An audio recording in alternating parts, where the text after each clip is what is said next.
ಪರಪ್ಪನ ಅಗ್ರಹಾರ ಜೈಲಿನಲ್ಲಿ ಕೈದಿಗಳ ಮೋಜು ಮಸ್ತಿ ವಿಡಿಯೋ ವೈರಲ್ ಪ್ರಕರಣದಲ್ಲಿ ದರ್ಶನಾಪ್ತ ನಟ ಧನ್ವೀರ್ ಸೋಮವಾರವೂ ಪೊಲೀಸರ ವಿಚಾರಣೆಗೆ ಹಾಜರಾಗಿಲ್ಲ. ವಿಚಾರಣೆ ಹಾಜರಾಗುವಂತೆ ಇದೇ ತಿಂಗಳು 13ರಂದು ಪರಪ್ಪನ ಅಗ್ರಹಾರ ಠಾಣೆ ಇನ್ಸ್ಪೆಕ್ಟರ್ ಧನ್ವೀರ್ಗೆ ನೋಟಿಸ್ ನೀಡಿದ್ರು. ಆದರೆ ಅಂದು ಧನ್ವೀರ್ ವಕೀಲರ ಮೂಲಕ ಮನವಿ ಮಾಡಿ ವಿಚಾರಣೆಗೆ ಗೈರಾಗಿದ್ರು. ಮತ್ತೆ ಸೋಮವಾರ ವಿಚಾರಣೆಗೆ ಹಾಜರಾಗುವಂತೆ ನೋಟಿಸ್ ನೀಡಲಾಗಿತ್ತು. ಆದರೆ ಸೋಮವಾರ ಧನ್ವೀರ್ ಪರಪ್ಪನ ಅಗ್ರಹಾರ ಠಾಣೆಗೆ ಬಂದಿದ್ರು ಇನ್ಸ್ಪೆಕ್ಟರ್ ಇರಲಿಲ್ಲ. ಹೀಗಾಗಿ 1 ಗಂಟೆ ಕಾಲ ಧನ್ವೀರ್ ಸ್ಟೇಷನ್ ಅಲ್ಲೇ ಕಾಯ್ತಿದ್ರು. ಬಳಿಕ ಊಟ ಮಾಡಿಕೊಂಡು ಬರುವಂತೆ ಪೊಲೀಸರು ಹೇಳಿದ್ರು. ಆದರೆ 3 ಗಂಟೆ ಬಳಿಕ ಬರುವುದಾಗಿ ಹೇಳಿ ಹೋದ ಧನ್ವೀರ್ ಸ್ಟೇಷನ್ಗೆ ವಾಪಸ್ ಬಂದಿಲ್ಲ. ಮೊಬೈಲ್ ಕೂಡ ಸ್ವಿಚ್ ಆಫ್ ಮಾಡಿಕೊಂಡಿದ್ದಾರೆ. ಹೀಗಾಗಿ ಪೊಲೀಸರು ಧನ್ವೀರ್ಗೆ ಮತ್ತೊಂದು ನೋಟಿಸ್ ನೀಡಲು ಮುಂದಾಗಿದ್ದಾರೆ. ನಿರ್ಮಾಪಕರಿಂದ ಲೈಂಗಿಕ ಕಿರುಕುಳ ಆರೋಪ ವಿವಾದದ ನಡುವೆ ನಟಿ ಇನ್ಸ್ಟಾಗ್ರಾಂನಲ್ಲಿ ಸ್ಟೋರಿ ಹಾಕಿದ್ದಾರೆ. ನನ್ನ ವೈಯಕ್ತಿಕ ಜೀವನ ಈಗ ಸಾರ್ವಜನಿಕವಾಗಿದೆ. ಕಳೆದ ಕೆಲ ದಿನಗಳು ನನಗೆ ತುಂಬಾ ಭಾರವಾಗಿದ್ದು, ಈ ವೇಳೆ ಪೊಲೀಸರು, ಕಾನೂನು, ಮಾಧ್ಯಮ ಮತ್ತು ಅನೇಕ ಜನರ ಬೆಂಬಲ ಸಿಕ್ಕಿರುವುದಕ್ಕೆ ನಾನು ಕೃತಜ್ಞ ಎಂದಿದ್ದಾರೆ. ಇದೇ ವೇಳೆ ಸೋಷಿಯಲ್ ಮೀಡಿಯಾದಲ್ಲಿ ಕೀಳಾಗಿ ಮಾತನಾಡುವವರ ವಿರುದ್ಧ ಕಿಡಿಕಾರಿದ್ದಾರೆ. ಈ ಮಧ್ಯೆ ನಟಿಗೆ ಕಿರುಕುಳ ಪ್ರಕರಣದ ಆರೋಪಿ ಉದ್ಯಮಿ ಅರವಿಂದ್ ರೆಡ್ಡಿ, ನನ್ನ ಮತ್ತು ಆಕೆಯ ನಡುವಿನ ಸಂಬಂಧ 2 ವರ್ಷದ ಹಿಂದೆಯೇ ಮುಗಿದಿದೆ. ನಾನು ಅವರಿಗೆ ಈಗ ತೊಂದರೆ ನೀಡಲು ಹೇಗೆ ಸಾಧ್ಯ ಅಂದಿದ್ದಾರೆ. ಈ ನಟಿ ನನ್ನ ಜೊತೆ ಸಂಬಂಧದಲ್ಲಿದ್ದಾಗಲೇ ವಿದೇಶಕ್ಕೆ ಬಂದಿದ್ರು. ಇನ್ನೊಬ್ಬನ ಜೊತೆಗೆ ನಿರಂತರ ಸಂಪರ್ಕದಲ್ಲಿದ್ರು. ಆತ ನನ್ನ ಸಹೋದರ ಅಂದಿದ್ರು. ತಂದೆ ರೀತಿ ಕೂಡ ಅಂದಿದ್ರು. ಆಮೇಲೆ ಅವರ ಸಂಬಂಧದ ಬಗ್ಗೆ ಗೊತ್ತಾಯಿತು ಅಂದಿದ್ದಾರೆ. 2 ವರ್ಷ ಪ್ರೀತಿಯ ನೆಪದಲ್ಲಿ ಕಳ್ಳತನ ಮಾಡುತ್ತಿದ್ದ ಪ್ರೇಮಿಗಳನ್ನ ಪೊಲೀಸರು ಬಂಧಿಸಿದ್ದಾರೆ. ಕವಿಪ್ರಿಯ, ಹರ್ಷವರ್ಧನ್ ಬಂಧಿತ ಆರೋಪಿಗಳು. ಕವಿಪ್ರಿಯ ಹಾಗೂ ಹರ್ಷವರ್ಧನ್ ಅಸಲಿಗೆ ಟೆಕ್ಕಿಗಳಾಗಿದ್ರು. ಇಬ್ಬರು ಲಕ್ಷಾಂತರ ರೂಪಾಯಿ ಸಾಲ ಮಾಡಿಕೊಂಡಿದ್ರು ಎನ್ನಲಾಗಿದೆ. ಸಾಲ ತೀರಿಸಲು ಸಂಬಳ ಸಾಕಾಗದ ಹಿನ್ನೆಲೆ ಅಡ್ಡದಾರಿ ಹಿಡಿದು ಮೋಸದ ಜಾಲ ಹೆಣೆದಿದ್ದಾರೆ. ಯುವಕನೊಬ್ಬನಿಗೆ ವಂಚಿಸಲು ಮುಂದಾದ ಜೋಡಿ ಇದೀಗ ಪೊಲೀಸರ ಅತಿಥಿಯಾಗಿದ್ದಾರೆ. ಕವಿಪ್ರಿಯ ಡೇಟಿಂಗ್ ಆಪ್ನಲ್ಲಿ ಯುವಕನೊಬ್ಬನನ್ನ ಬಲೆಗೆ ಬೀಳಿಸಿದ್ಲು. ನವೆಂಬರ್ 1ರಂದು ರೆಸ್ಟೋರೆಂಟ್ಗೆ ಯುವಕನನ್ನ ಕರೆಸಿದ್ಲು. ಇಬ್ಬರು ಮದ್ಯ ಸೇವಿಸಿ ಲಾಡ್ಜ್ ಒಂದಕ್ಕೆ ತೆರಳಿದ್ರು. ಮಧ್ಯರಾತ್ರಿ ಆನ್ಲೈನ್ನಲ್ಲಿ ಊಟ ತರಿಸಿದ್ದ ಕವಿಪ್ರಿಯ ಯುವಕನಿಗೆ ಕುಡಿಯಲು ನೀರು ಕೊಟ್ಟಿದ್ದಳು. ನೀರು ಕುಡಿದ ಯುವಕ ಪ್ರಜ್ಞೆ ತಪ್ಪಿ ಮಲಗಿದ್ದ. ಈ ವೇಳೆ ಯುವಕನ ಬಳಿಯಿದ್ದ ನಗದು, ಚಿನ್ನ ದೋಚಿ ಕವಿಪ್ರಿಯ ಎಸ್ಕೇಪ್ ಆಗಿದ್ದಳು. ಈ ಸಂಬಂಧ ಯುವಕ ಪೊಲೀಸರಿಗೆ ದೂರು ನೀಡಿದ್ದ ಪೊಲೀಸರು ಇಬ್ಬರನ್ನ ಬಂಧಿಸಿ ವಿಚಾರಣೆಗೆ ಒಳಪಡಿಸಿದ್ದಾರೆ. ಕಂಪ್ಲೇಂಟ್ ಕೊಟ್ಟು ನಾವು ಪ್ರಕರಣ ದಾಖಲಿಸಿಕೊಂಡು ನಾವು ತನಿಖೆನ ಕೈಗೆತ್ತಿಕೊಂಡಾಗ ಇದು ಈ ಹುಡುಗಿ ಕವಿಪ್ರಿಯ ಡಾಟರ್ ಆಫ್ ಅಣ್ಣಾದವರ ಏನಿದೆ, ಅವ್ರ ಜೊತೆಗೆ ಇನ್ನೊಂದು ಹುಡುಗ ಕೂಡ ಕೈ ಜೋಡಿಸಿರ್ತಾನೆ. ಸೊ ಅವನ ಹೆಸರು ಹರ್ಷವರ್ಧನ ಅಂತ. ಈ ಹರ್ಷವರ್ಧನ್ ತಮಿಳುನಾಡಿನಲ್ಲಿದ್ದ ಕರೂರ್ನವನು. ಈ ಹುಡುಗಿ ಬಂದು ಕೃಷ್ಣಾಪಳ್ಳಿ ಅಂತ ಜಿಲ್ಲೆಯವರಿಬ್ಬರು ತಮಿಳುನಾಡಿನಲ್ಲಿವರು. ಇವರಿಬ್ಬರು ಹುಡುಗನಿಗೆ ಇದಕ್ಕೆ ಲಾಡ್ಜಿಗೆ ಕರೆಸಿ ಲಾಡ್ಜಿನಲ್ಲಿ ಒಂದು ಒಡವೆನ ಕಟ್ಕೊಂಡು ಹೋಗಿ ತಮಿಳುನಾಡಲ್ಲಿ ಔಟ್ಕೊಂಡಿರ್ತಾರೆ. ನಮ್ಮವರು ಪ್ರಕರಣ ದಾಖಲಿಸಿಕೊಂಡು ಇಬ್ಬರನ್ನ ಅರೆಸ್ಟ್ ಮಾಡಿಕೊಂಡು ಈಗ ಇಬ್ಬರನ್ನು ಕಸ್ಟಡಿ ತಗೊಂಡಿದ್ವಿ. ಬೆಂಗಳೂರಿನ ಇಂದಿರಾನಗರ ನಿವಾಸಿಯನ್ನ ಡಿಜಿಟಲ್ ಅರೆಸ್ಟ್ ಮಾಡಿರುವ ವಂಚಕರು ಬರೋಬ್ಬರಿ 31,83,00,000 ಹಣವನ್ನ ಲೂಟಿ ಮಾಡಿದ್ದಾರೆ. 187 ಬಾರಿ ವಂಚಕರು ಮಹಿಳೆಯಿಂದ ಹಣವನ್ನ ವರ್ಗಾಯಿಸಿಕೊಂಡಿದ್ದಾರೆ. ಮಹಿಳೆ ನೀಡಿದ ದೂರಿನ ಮೇರೆಗೆ ಸೈಬರ್ ಕ್ರೈಂ ಪೊಲೀಸರು ಪ್ರಕರಣವನ್ನ ದಾಖಲಿಸಿಕೊಂಡಿದ್ದಾರೆ. ಐಟಿ ಕ್ಷೇತ್ರದಲ್ಲಿ ಹಿರಿಯ ಉದ್ಯೋಗಿಯಾಗಿರುವ ಮಹಿಳೆಗೆ 2024ರ ಸೆಪ್ಟೆಂಬರ್ 15ರಂದು ಅನಾಮಿಕ ವ್ಯಕ್ತಿಯೊಬ್ಬ ಕರೆ ಮಾಡಿದ್ದ. ನಾನು ಡಿಎಚ್ಎಲ್ ಕೊರಿಯರ್ ಸರ್ವಿಸ್ನಿಂದ ಕರೆ ಮಾಡ್ತಾ ಇದ್ದೇನೆ. ಮುಂಬೈನ ಅಂಧೇರಿಯ ಡಿಎಚ್ಎಲ್ ಕೇಂದ್ರದಿಂದ ನಿಮ್ಮ ಹೆಸರಿಗೆ ಪಾರ್ಸೆಲ್ ಬಂದಿದೆ. ಅದರಲ್ಲಿ 3 ಕ್ರೆಡಿಟ್ ಕಾರ್ಡ್, 4 ಪಾಸ್ಪೋರ್ಟ್ ಮತ್ತು ಎಂಡಿಎಂಎ ಡ್ರಗ್ಸ್ ಇದೆ ಎಂದಿದ್ದಾನೆ. ಈ ವೇಳೆ ಮಹಿಳೆ ನನಗೂ ಪಾರ್ಸೆಲ್ಗೂ ಸಂಬಂಧ ಇಲ್ಲ ಎಂದಿದ್ದಾರೆ. ಇತ್ತ ವಂಚಕರು ಸೈಬರ್ ಸೆಲ್ಗೆ ವರದಿ ಮಾಡಿಕೊಳ್ಳುವಂತೆ ಸಲಹೆ ನೀಡಿದ್ದಾರೆ. 2024ರ ಸೆಪ್ಟೆಂಬರ್ 23ರಂದು ಓರ್ವ ವ್ಯಕ್ತಿ ಸಿಬಿಐ ಅಧಿಕಾರಿ ಹೆಸರಿನಲ್ಲಿ ಮಹಿಳೆಗೆ ಕರೆ ಮಾಡಿ 1 ವಾರ ವಿಚಾರಣೆ ನಡೆಸಿದ್ದಾನೆ. ಆರ್ಬಿಐನ ಫೈನಾನ್ಷಿಯಲ್ ಇಂಟೆಲಿಜೆನ್ಸ್ ಯೂನಿಟ್ಗೆ ನಿಮ್ಮ ಆಸ್ತಿಯ ವಿವರಗಳನ್ನ ಘೋಷಿಸಬೇಕು. ತನಿಖೆಯ ಭಾಗವಾಗಿ ನಿಮ್ಮ ಬ್ಯಾಂಕ್ ಖಾತೆ ಪರಿಶೀಲಿಸಬೇಕಿದೆ. ಹೀಗಾಗಿ ಹಣ ವರ್ಗಾವಣೆ ಮಾಡಿ. ಪರಿಶೀಲನೆ ಬಳಿಕ ಹಣ ವಾಪಸ್ ನೀಡಲಾಗುವುದು ಎಂದಿದ್ದಾನೆ. ವಂಚಕನ ಮಾತನ್ನ ನಂಬಿದ ಮಹಿಳೆ ತಮ್ಮ ನಿಶ್ಚಿತ ಠೇವಣಿ ಮತ್ತು ಉಳಿತಾಯ ಖಾತೆಯಲ್ಲಿದ್ದ ಹಣವನ್ನ ವಂಚಕರು ನೀಡಿದ್ದ ಬ್ಯಾಂಕ್ ಖಾತೆಗಳಿಗೆ ರವಾನಿಸಿದ್ದಾರೆ. ಬಳಿಕ ಕರೆ ಮಾಡಿ ಹಣ ಕೇಳಿದ್ರೆ ಅವಾಚ್ಯ ಪದಗಳಿಂದ ನಿಂದಿಸಿದ್ದಾರೆ. ಜೀವ ಬೆದರಿಕೆ ಹಾಕಿದ್ದಾರೆ. ಮಾರ್ಚ್ 26ರಂದು ವಂಚಕರು ತಮ್ಮ ಮೊಬೈಲ್ ಸಂಪರ್ಕವನ್ನೇ ಕಡಿತಗೊಳಿಸಿದ್ದಾರೆ. ಮಗನ ಮದುವೆ, ವಿದೇಶ ಪ್ರಯಾಣ ಮತ್ತು ಅನಾರೋಗ್ಯದ ಕಾರಣ ಸಂತ್ರಸ್ತೆ ತಡವಾಗಿ ದೂರು ನೀಡಿದ್ದಾರೆ. ನವೆಂಬರ್ 13ಕ್ಕೂ ಮೊದಲೇ ಕೃಷ್ಣಮೃಗಗಳು ರೋಗಕ್ಕೆ ತುತ್ತಾಗಿ ಒದ್ದಾಡ್ತಾ ಇದ್ವು ಎನ್ನಲಾಗಿದೆ. ಆದ್ರೆ ವೈದ್ಯರು ಕೃಷ್ಣಮೃಗಗಳ ಆರೋಗ್ಯ ತಪಾಸಣೆ ನಡೆಸದೆ ಎಡವಿದ್ರ ಎನ್ನುವ ಪ್ರಶ್ನೆ ಎದ್ದಿದೆ. ಸದ್ಯ 38 ಕೃಷ್ಣಮೃಗಗಳ ಪೈಕಿ 31 ಕೃಷ್ಣಮೃಗಗಳನ್ನ ಕಳೆದುಕೊಂಡ ಅರಣ್ಯ ಇಲಾಖೆ ಇದೀಗ ಉಳಿದ 7 ಕೃಷ್ಣಮೃಗಗಳನ್ನ ಉಳಿಸಿಕೊಳ್ಳಲು ಹರಸಾಹಸ ಪಡ್ತಾ ಇದೆ. ಉಳಿದ ಕೃಷ್ಣಮೃಗಗಳ ಪೈಕಿ ಕೆಲವು ಈಗಾಗಲೇ ಸೊರಗಿದಂತೆ ಕಾಣ್ತಿದೆ. ಕಬ್ಬಿಗೆ 3,500 ರೂಪಾಯಿ ಬೆಲೆ ನಿಗದಿಪಡಿಸುವಂತೆ ರೈತರು ಪ್ರತಿಭಟನೆ ಮುಂದುವರಿಸಿದ್ದಾರೆ. ಕಲಬುರಗಿ ಡಿಸಿ ಕಚೇರಿಯಿಂದ ಎಸ್ವಿಪೈ ವೃತ್ತದವರೆಗೂ ರೈತರು ಪ್ರತಿಭಟನಾ ಮೆರವಣಿಗೆ ನಡೆಸುವ ಮೂಲಕ ಆಕ್ರೋಶ ಹೊರಹಾಕಿದ್ರು. ಸರ್ಕಾರ ಕಾರ್ಖಾನೆಗಳ ಮಾಲೀಕರ ವಿರುದ್ಧ ಧಿಕ್ಕಾರ ಕೂಗಿದ್ರು. ಅಫ್ಜಲ್ಪುರ ತಾಲೂಕಿನ ಚೌಡಾಪುರ ಬಳಿ ನಡು ರಸ್ತೆಯಲ್ಲಿ ಟೈರ್ಗೆ ಬೆಂಕಿ ಹಚ್ಚಿ ಪ್ರತಿಭಟಿಸಿದ್ರು.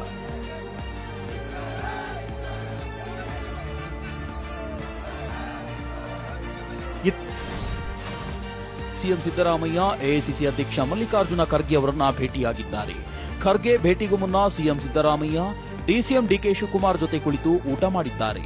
ಸಿಎಂ ಸಿದ್ದರಾಮಯ್ಯ ಮಧ್ಯದಲ್ಲಿ ಕೂತಿದ್ರೆ ಪಕ್ಕದಲ್ಲೇ ಡಿಕೆ ಶಿವಕುಮಾರ್ ಕೂತಿದ್ರು. ಇನ್ನು ಸಚಿವ ಮಹದೇವಪ್ಪ, ಬಸವರಾಜ ರಾಯರೆಡ್ಡಿ ಸೇರಿ ಹಲವರು ಊಟದ ಫೋಟೋದಲ್ಲಿ ಸೆರೆಯಾಗಿದ್ದಾರೆ. ಭಾನುವಾರ ಖರ್ಗೆ ಭೇಟಿಯಾಗಿದ್ದ ಡಿಕೆ ಶಿವಕುಮಾರ್ ನಾನು ಪಕ್ಷದ ಶಿಸ್ತಿನ ಸಿಪಾಯಿ ಎಂದಿದ್ದಾರೆ. ಈ ಬಗ್ಗೆ ಪೋಸ್ಟ್ ಒಂದನ್ನು ಹಂಚಿಕೊಂಡಿರುವ ಡಿಕೆ ಶಿವಕುಮಾರ್, ನಾನು ಹಗಲು ರಾತ್ರಿ ದುಡಿದು ಪಕ್ಷ ಕಟ್ಟಿದ್ದೇನೆ, ಮುಂದೆಯೂ ಕಟ್ಟುತ್ತೇನೆ. ಕಾಂಗ್ರೆಸ್ ಪಕ್ಷ ಎಲ್ಲಿಯವರೆಗೆ ನನ್ನನ್ನು ಕೆಪಿಸಿಸಿ ಅಧ್ಯಕ್ಷ ಸ್ಥಾನದಲ್ಲಿ ಕೆಲಸ ಮಾಡಲು ಹೇಳುತ್ತಾರೋ ಅಲ್ಲಿವರೆಗೂ ನಾನು ಪಕ್ಷದ ಶಿಸ್ತಿನ ಸಿಪಾಯಿಯಂತೆ ಕೆಲಸ ಮಾಡಿಕೊಂಡು ಹೋಗುತ್ತೇನೆ. ಮುಂದೆಯೂ ಪಕ್ಷ ಅಧಿಕಾರಕ್ಕೆ ಬರುವಂತೆ ದುಡಿಯುವವನು ನಾನು ಎಂದಿದ್ದಾರೆ. ಸಿಎಂ ದೆಹಲಿಗೆ ತೆರಳುವ ಮುನ್ನ ಸಚಿವ ಸ್ಥಾನದ ಆಕಾಂಕ್ಷಿಯಾಗಿರೋ ರಾಜಣ್ಣ ಸಿದ್ದರಾಮಯ್ಯರನ್ನ ಭೇಟಿಯಾಗಿದ್ದಾರೆ. ಸುಮಾರು 20 ನಿಮಿಷಗಳ ಕಾಲ ನಡೆದ ಪ್ರತ್ಯೇಕ ಮಾತುಕತೆಯಲ್ಲಿ ರಾಜಣ್ಣ ಸಚಿವ ಸ್ಥಾನದ ವಿಚಾರವಾಗಿ ಚರ್ಚೆ ನಡೆಸಿದ್ದಾರೆ ಎನ್ನಲಾಗಿದೆ. ರಾಜಣ್ಣ ಅಷ್ಟೇ ಅಲ್ಲದೆ ಪ್ರದೀಪ್ ಈಶ್ವರ್, ಅಶೋಕ್ ಪಟ್ಟಣ್ ಸೇರಿದಂತೆ ಹಲವು ಶಾಸಕರು ಸಿಎಂ ಭೇಟಿಯಾಗಿದ್ದರು. ಸಿಎಂ ಭೇಟಿಯಾಗಿದ್ದ ವಿಜಯಾನಂದ ಕಾಶಪ್ಪನವರ್ ಮಂತ್ರಿಯಾಗುವ ಆಸೆಯಿಂದಲೇ ಸಿಎಂರನ್ನ ಭೇಟಿ ಆಗಿದ್ದಾರೆ. ಮಂತ್ರಿ ಆಗಬೇಕು ಅನ್ನೋ ಒಂದು ಆಸೆಯಿಂದಲೇ ಒಬ್ಬ ಆಕಾಂಕ್ಷಿಯಾಗಿ ನಾನು ಮುಖ್ಯಮಂತ್ರಿಯಾಗಿ ಭೇಟಿಯಾಗಿದ್ದೆ. ನೋಡೋಣ, ಇನ್ನೂ ಮಾಡೋ ಕಾಲ ಬಂದಾಗ ಮಾಡೋಣ ಅಂತ ಹೇಳಿದೆ. ಇನ್ನು ಲಕ್ಷ್ಮಣ್ ಸವದಿ, ಅಶೋಕ್ ಪಟ್ಟಣ್ ಸೇರಿ ಬಿಹಾರದಲ್ಲಿ ಹೊಸ ಸರ್ಕಾರ ರಚನೆ ಪ್ರಕ್ರಿಯೆ ಚುರುಕು ಪಡೆದುಕೊಂಡಿದೆ. ಜೆಡಿಯು ಶಾಸಕರ ಸಭೆ ಕರೆದಿದ್ದ ಸಿಎಂ ನಿತೀಶ್ ಕುಮಾರ್ ಬಳಿಕ ರಾಜಭವನಕ್ಕೆ ತೆರಳಿ ರಾಜ್ಯಪಾಲರನ್ನ ಭೇಟಿಯಾಗಿ ಬಿಹಾರ ಸಿಎಂ ಸ್ಥಾನಕ್ಕೆ ರಾಜೀನಾಮೆ ಸಲ್ಲಿಸಿದ್ದಾರೆ. ನವೆಂಬರ್ 20ರಂದು ನಿತೀಶ್ ಕುಮಾರ್ ಬಿಹಾರದ 10ನೇ ಸಿಎಂ ಆಗಿ ಮತ್ತೆ ಪ್ರಮಾಣ ವಚನ ಸ್ವೀಕರಿಸಲಿದ್ದಾರೆ. ಇನ್ನು ನಿತೀಶ್ ಕುಮಾರ್ ಪದಗ್ರಹಣದ ಬಗ್ಗೆ ಬಿಹಾರ ಬಿಜೆಪಿ ಅಧ್ಯಕ್ಷ ದಿಲೀಪ್ ಜೈಸ್ವಾಲ್ ಅಧಿಕೃತ ಮಾಹಿತಿ ಪ್ರಕಟಿಸಿದ್ದಾರೆ. ಪಾಟ್ನಾದ ಗಾಂಧಿ ಮೈದಾನದಲ್ಲಿ ಪದಗ್ರಹಣ ಸಮಾರಂಭ ನಡೆಯಲಿದೆ. ಪ್ರಧಾನಿ ಮೋದಿ ಪದಗ್ರಹಣ ಕಾರ್ಯಕ್ರಮದಲ್ಲಿ ಭಾಗಿಯಾಗಲಿದ್ದಾರೆ.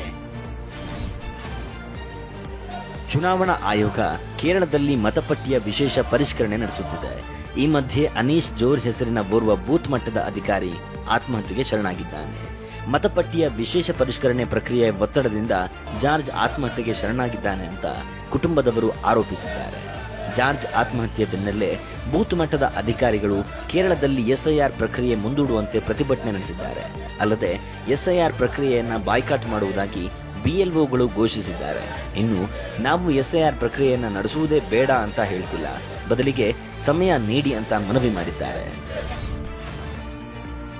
ನವದೆಹಲಿ ಕೆಂಪುಕೋಟೆ ಬಳಿ ಕಾರ್ ಸ್ಫೋಟ ಪ್ರಕರಣ ಸಂಬಂಧ ಶಂಕಿತ ಉಗ್ರನ ಸಹಚರನನ್ನ ಎನ್ಐಎ ಬಂಧಿಸಿದೆ.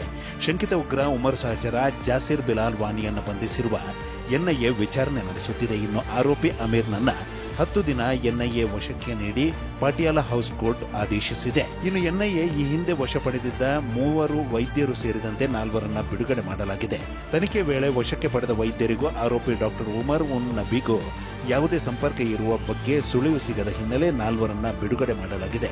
Doctor Rehan, doctor Mohammed, doctor Mustakeem ಹಾಗೂ ರಾಸಾಯನಿಕ ಡೀಲರ್ ದಿನೇಶ್ ಸಿಂಗ್ನನ್ನ ಎನ್ಐಎ ಬಿಡುಗಡೆ ಮಾಡಿದೆ. ತುಮಕೂರಿನ ಜನರಿಗೆ ನಮ್ಮ ಮೆಟ್ರೋ ಕಡೆಯಿಂದ ಸಿಹಿ ಸುದ್ದಿ ಸಿಕ್ಕಿದೆ.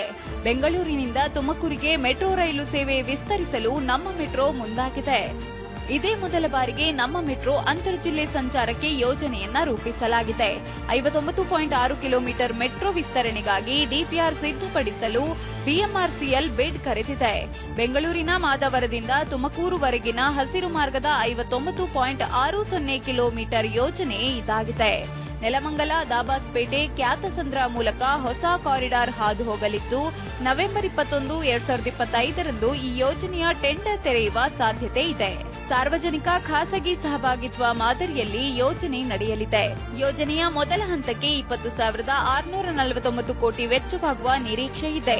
2024-25ರ ರಾಜ್ಯ ಬಜೆಟ್ನಲ್ಲಿ ಈ ಯೋಜನೆ ಬಗ್ಗೆ ಸಿಎಂ ಸಿದ್ದರಾಮಯ್ಯ ಪ್ರಸ್ತಾಪಿಸಿದ್ರು. ಇದೀಗ ಡಿಪಿಆರ್ಗೆ ಬಿಡ್ ಸಲ್ಲಿಸಲು ನವೆಂಬರ್ 20ರ ಗಡುವು ನೀಡಲಾಗಿದೆ.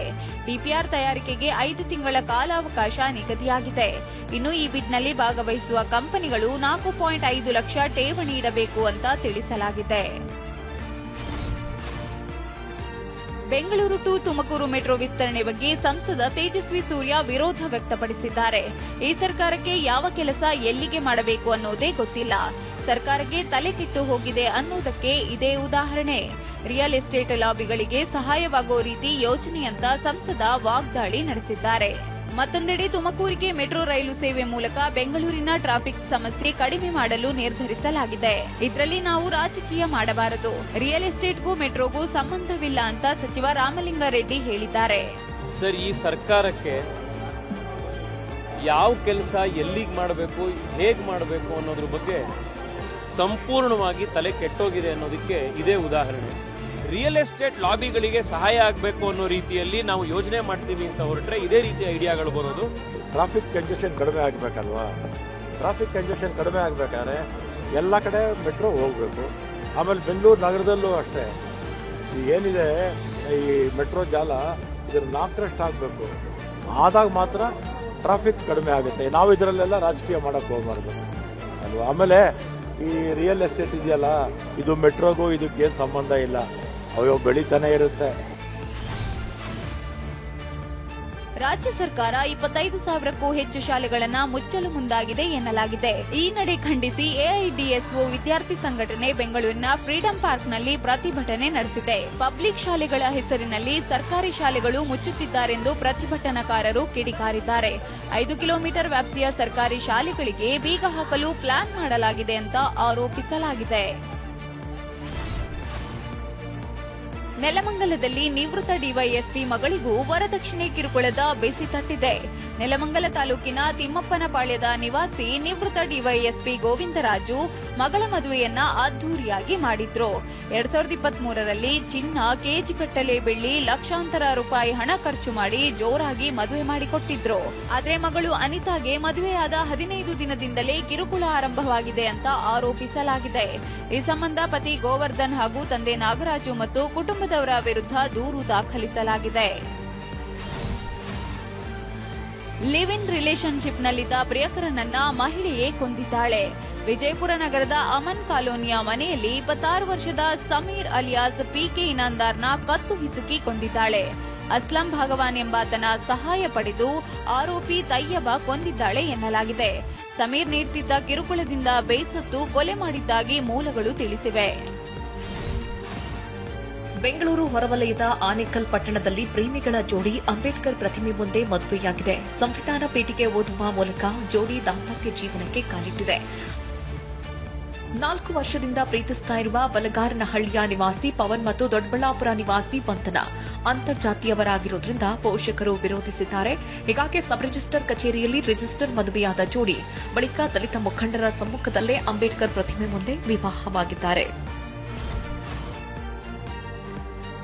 ಸೌಜನ್ಯ ಪರ ಹೋರಾಟಗಾರ ಮಹೇಶ್ ಶೆಟ್ಟಿ ತಿಮರೋಡಿ ವಿರುದ್ಧದ ಗಡಿಪಾರು ಆದೇಶವನ್ನು ಹೈಕೋರ್ಟ್ ರದ್ದುಪಡಿಸಿದೆ.